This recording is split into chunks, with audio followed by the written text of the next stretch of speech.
ইনকিলাব মঞ্চের মুখপাত্র ওসমান হাদিকে হত্যা চেষ্টার ঘটনায় বিএনপির স্থায়ী কমিটির সদস্য মির্জা আব্বাসকে আটক করেছে র্যাব।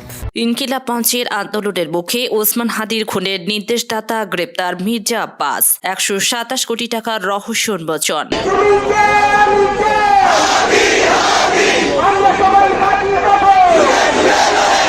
ওসমান হাদিকে গুলি করে হত্যা চেষ্টা মামলায় আটককৃতদের ফাঁসির আদেশ দিয়েছে আদালত। ইনকিলাব মঞ্চের মুখপাত্র শরীফ ওসমান হাদিকে গুলি করা সন্ত্রাসীকে ফাঁসির আদেশ দিয়েছেন আদালত। জুলাই বিপ্লবকে বিজয়ী করা ছাড়া আমাদের সামনে আর কোনো রাস্তা খোলা না।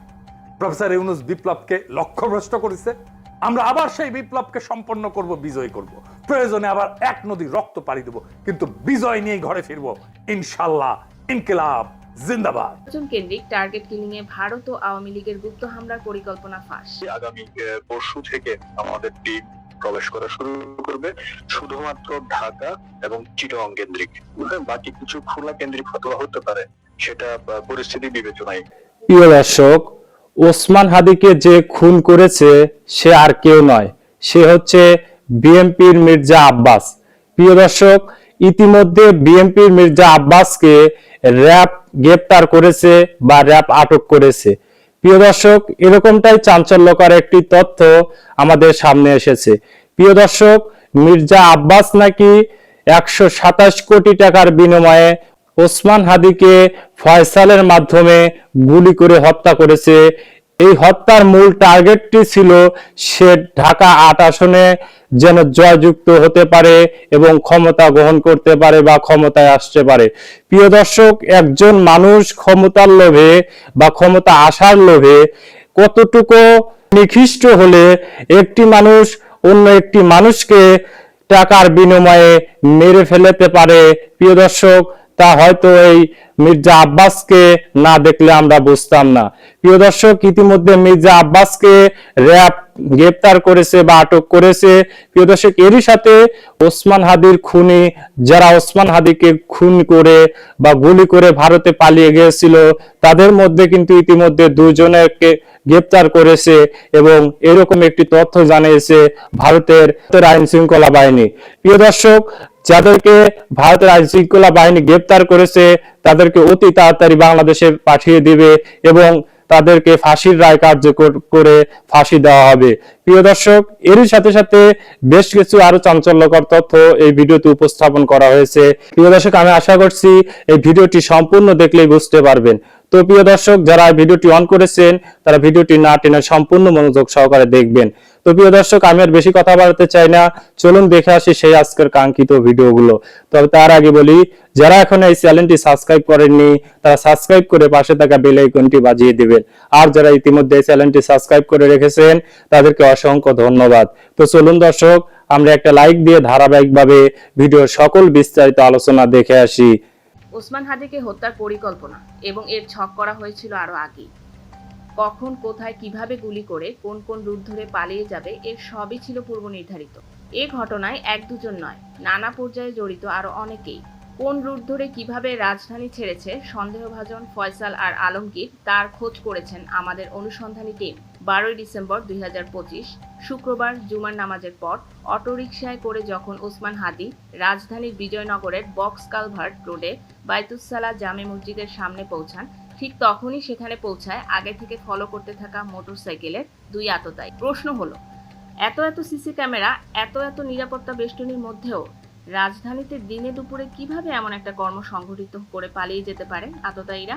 আজকের অনুসন্ধানে সেই আদ্যপান্ত খুঁজে বের করার চেষ্টা করব। ম্যাপের এই জায়গাটা দিয়ে চলে যাওয়া যাচ্ছে সোজা পল্টন দিয়ে বিজয়নগর এলাকায় এবং অনেকগুলো অলিগলি থাকার কারণেই সেখান দিয়ে হারিয়ে ফেলাও খুব সহজ আততায়ীদেরকে। যদি সিসিটিভি পর্যালোচনা করা যায় তাহলে খুঁজে বের করা সম্ভব হতে পারে শেষ অবস্থান কোথায় ছিল আততায়ীদের। সময় দুপুর 2:20 বক্স কালভার্ট রোডের বাইতুস-সালাহ জামে মসজিদের সামনে দিয়ে রিকশায় করে উদ্যানের দিকে যাচ্ছিলেন হাদি ও তার রাজনৈতিক সহকর্মীরা।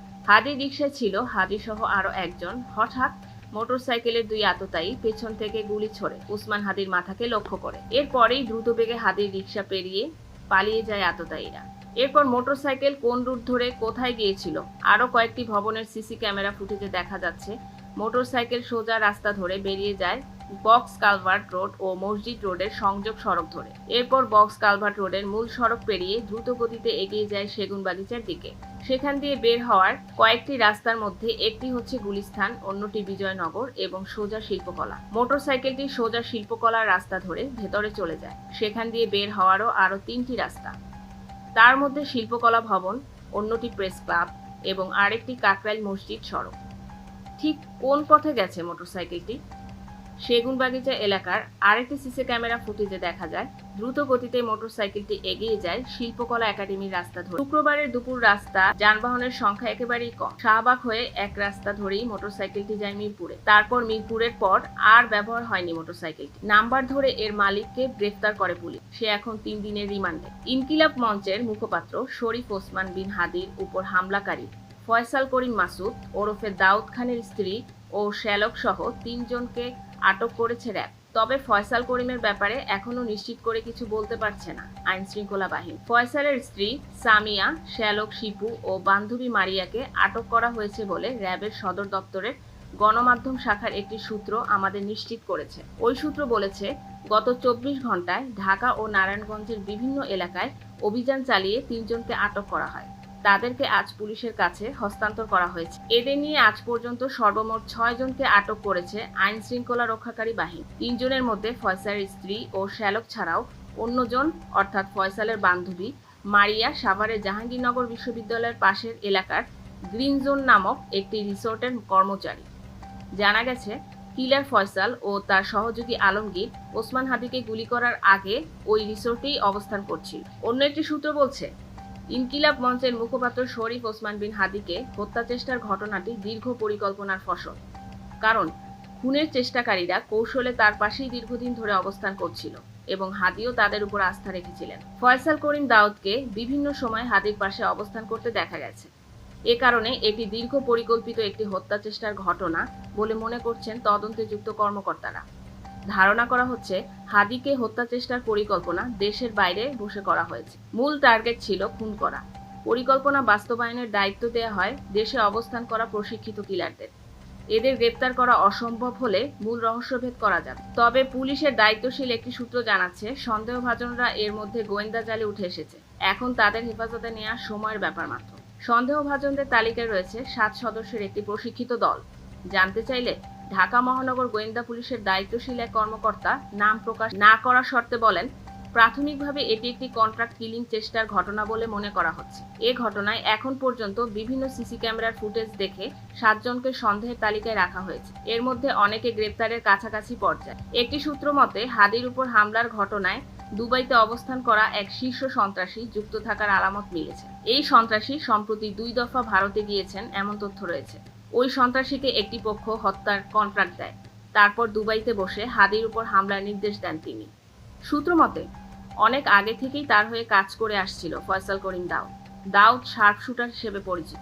তিনি সর্বশেষ ঢাকা মহানগর উত্তর ছাত্রলীগের সাবেক সহসভাপতি এবং আদাবর ছাত্রলীগের সভাপতি হিসেবে দায়িত্ব পালন করেছেন। জুলাই বিপ্লবের পর নিষিদ্ধ সংগঠনটির পক্ষে ঝটিকা মিছিল, চোরাগুপ্তা হামলা ও বৈঠকে সক্রিয়ভাবে অংশগ্রহণ করেছেন। এমনকি ভারতে পলাতক মৃত্যুদণ্ডপ্রাপ্ত শেখ হাসিনার নেতৃত্বাধীন সরকারের সাবেক স্বরাষ্ট্রমন্ত্রী, মৃত্যুদণ্ডপ্রাপ্ত আসাদুজ্জামান খান কামাল ও দলটির সভাপতি মণ্ডলের সদস্য ও প্রভাবশালী নেতা জাহাঙ্গীর কবির নানকের সঙ্গেও তার ঘনিষ্ঠ সম্পর্ক আছে বলে গোয়েন্দা সংস্থার বিভিন্ন সূত্র নিশ্চিত করেছে। গোয়েন্দা তথ্য বলছে, হাদির উপর হামলার প্রেক্ষাপটে সবচেয়ে চাঞ্চল্যকর তথ্যগুলোর একটি হলো, জুলাই বিপ্লবের ফলে ফয়সালের ব্যাংক অ্যাকাউন্টে বিপুল অঙ্কের লেনদেন হয়। একাধিক ব্যাংকে থাকা তার হিসাবগুলো পর্যালোচনা করে দেখা গেছে স্বল্প সময়ে বড় অঙ্কের টাকা জমা ও উত্তোলন হয়েছে। এই লেনদেনের একটি অংশ এসেছে বিদেশ থেকে। তদন্তকারীরা খতিয়ে দেখছেন এসব অর্থ বৈধ চ্যানেলে এসেছে কিনা। ফয়সাল তথ্য প্রযুক্তিতে বেশ দক্ষ, সূক্ষ্ম পরিকল্পনার অংশ হিসেবে তিনি গুলি করার আগেই তার ফেসবুক অ্যাকাউন্ট ডিঅ্যাক্টিভেট করেন। গোয়েন্দা সূত্রগুলো বলছে, অত্যন্ত উচ্চ পর্যায়ের পরিকল্পনার অংশ হিসেবে হাদিকে গুলি করা হয়। ঘটনার দিন ফয়সাল মোবাইল ফোনও ব্যবহার করেননি। এমনকি তাকে নিরাপদে সরিয়ে নেওয়ার জন্য আশেপাশে কিলার গ্রুপের রেস্কিউ টিমও ছিল। এ কারণে আশঙ্কা রয়েছে ইতিমধ্যেই তাকে সেখান থেকে সরিয়ে নিরাপদে সীমান্তের ওপারেও নিয়ে যাওয়া হতে পারে। জুলাই বিপ্লবী শরীফ ওসমান হাদিকে হত্যা চেষ্টার পর বিভিন্ন ধরনের তথ্য সামনে আসছে। ত্রয়োদশ জাতীয় সংসদ নির্বাচনের তফসিল ঘোষণার একদিনের মাথায় ইনকিলাব মঞ্চের মুখপাত্র ও ঢাকা ৮ আসনের এই স্বতন্ত্র প্রার্থীর উপর হামলায় সংবদ্ধ চক্র সুদূর প্রসারী নাশকতার ছক আছে বলে জানা গেছে। ইতিমধ্যে ফাঁস হয়েছে ফ্যাসিবাদ বিরোধী শক্তি নির্মূলে কার্যক্রম, নিষিদ্ধ আওয়ামী লীগ ও ভারতীয় পরিকল্পনা। আওয়ামী সন্ত্রাসীদের আওয়ামী লীগ অনলাইন কমিউনিটি নামে টেলিগ্রাম চ্যানেলে একটি বৈঠকের অডিও সামাজিক যোগাযোগ মাধ্যমে ভাইরাল হয়েছে, যেখানে তফসিল ঘোষণার পর ঢাকা ও চট্টগ্রামের বড় ধরনের নাশকতার পরিকল্পনা ফাঁস হয়েছে। গত ৯ ডিসেম্বর অনুষ্ঠিত ওই টেলিগ্রাফ কনভারসেশন প্রকাশ করেছেন আল জাজিরার অনুসন্ধানী সাংবাদিক জুলকারনাইন শাইখ। ভিডিওটি অ্যাডমিনকে বলতে শোনা যায় ৫ মাস ধরে তারা একটি পরিকল্পনা করছেন, একটি টিম প্রস্তুত করা হয়েছে। আগামী ১১ ডিসেম্বর থেকে এই টিম ওজিবি সাংকেতিক নাম অয়েল প্লান্ট হয়ে কাজ করবে। আমাদের অলরেডি বাংলাদেশ পুশিং করা হয়েছে। গ্রুপ মেম্বারদের উদ্দেশ্যে তিনি বলেন, আপনাদের ঘাবড়ানোর কিছু নেই। আপনারা যেটা চিন্তা করছেন তার চেয়েও অনেক বেশি আকারে আমাদের জায়গা থেকে যা করা যায় সে প্রস্তুতি অলরেডি শুরু হয়েছে। আপনারা আশাহত হবেন না, সাহস হারাবেন না, রাজপথে থাকেন, বাকিটা যা করার আমরা করে দিব। একটি টিম, যে টিমটি সবসময় কাজ করার কথা, আপনাদের সুবিধার্থে আমি ওই ইনফরমেশনটা দিচ্ছি। আগামী ১১ তারিখ থেকে আমাদের যে টিম, যে কি বলবো, ওয়েল ট্রেন যে টিম আমাদের কেজিবি, আমি নাম সহ বলে দিয়েছি, সেটি অ্যাক্টিভ হবে আগামী ১১ তারিখ থেকে। প্রিয় দর্শক, আমি আশা করছি ভিডিওটি সম্পূর্ণ মনোযোগ সহকারে দেখেছেন। সেই সাথে ভিডিও সম্পর্কিত কোনো তথ্য বা মতামত থাকলে কমেন্ট বক্সে জানিয়ে যাবেন। আজকের মতন এখানে শেষ করছি। ফিরে আসছি আগামী দিনে নতুন একটি টপিক নিয়ে। সে পর্যন্ত ভালো থাকবেন। আল্লাহ হাফেজ।